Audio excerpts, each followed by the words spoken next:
Hello friends, నమస్తే. Welcome to my channel Parvati vibes. Kashipatnam చూడరా బాబు అంటూ మీకు కాశీపట్నం చూపించడానికి నేను ముందుకు వచ్చాను. ఈ వీడియో చివరి వరకు చూడండి, మీకు కాశీపట్నం చూపిస్తాను. కాశీపట్నం చెట్టు ఆలయం 400 సంవత్సరాల పురాతనమైందని చెప్తారు. విశాఖపట్నం నుండి అరకులోకి వెళ్లే దారిలో 73 కిలోమీటర్ల దూరంలో ఉంది. ఒక చెట్టులో శివుడి ఆలయం అంటే నిజంగా అరుదైన విషయం. మన భారతదేశం దేవాలయ సంపదకు ప్రసిద్ధి. కానీ కొన్ని దేవాలయాలు తమ వైవిధ్యమైన స్వభావంతో మనసుని కట్టిపడేస్తాయి. అలాంటి అరుదైన ఆలయమే ఆంధ్రప్రదేశ్లో కాశీపట్నంలో ఉన్న మర్రి చెట్టులోని ఈ శివాలయం. ఇది ఉమారామలింగేశ్వర స్వామి ఆలయం. ఏకకాలంలో ఆశ్చర్యం, ఆధ్యాత్మిక, ప్రకృతి శక్తుల మేళవింపుతో అద్భుతంగా ఉంటుంది. అసలు మర్రి చెట్టు లోపల శివాలయం ఎలా అనిపిస్తుంది కదా. ఈ ఆలయం పక్కన ఉన్న ఒక మర్రి చెట్టు పెరుగుతూ ఆలయాన్ని కప్పేసింది. సంవత్సరాలు గడిచే కొద్దీ ఈ చెట్టు ఆలయంలోని ప్రధాన భాగాన్ని కప్పేసింది. ఆ క్రమంలో చెట్టులో ఆలయం ఉన్నట్లు కనిపిస్తుంది. ఈ శివలింగం ఏ ఆలయం గర్భగుడిలో ఉండదు. ఒక పెద్ద మర్రి చెట్టు లోపలే ఇది పూజింపబడుతుంది. చెట్టు కాండం మధ్య భాగంలో ప్రకృతి సిద్ధంగా ఏర్పడిన శిలాలింగంలా కనిపిస్తుంది. ఇది మానవ నిర్మితమైన ఆలయం కాదు, స్వయంభూ.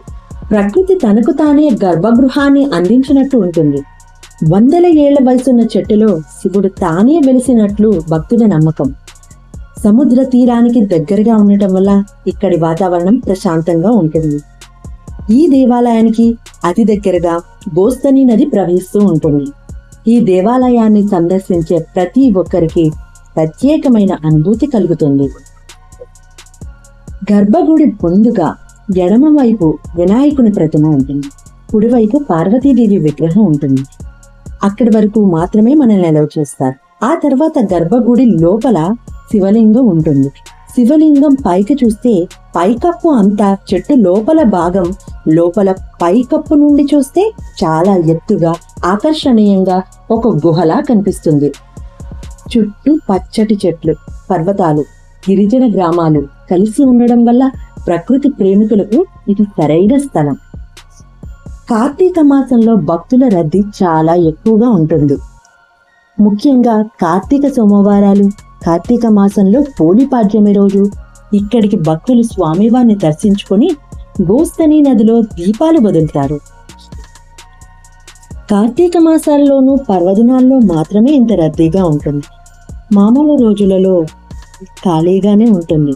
ప్రశాంతంగా శివయ్యను దర్శించుకోవచ్చు. ధ్యానముద్రలో ఉన్న శివయ్యను చూడండి, ఎంత అద్భుతంగా ఉన్నారు. గుడి బయటకు వచ్చిన తర్వాత చిన్న చిన్న గుడులు ఉన్నాయి. సుబ్రహ్మణ్యేశ్వర స్వామి, గణపతి, తరువాత నంది వద్ద కూడా దీపాలు పెట్టుకుంటున్నారు.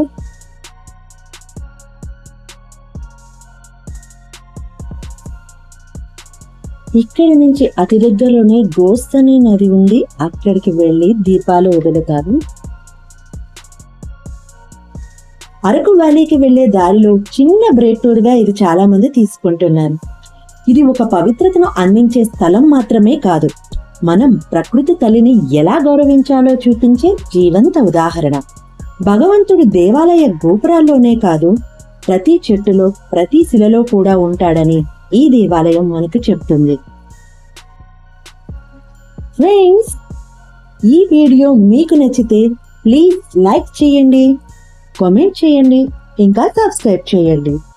ఎందుకంటే ఇది పార్వతీ వైబ్స్, నా వైబ్స్.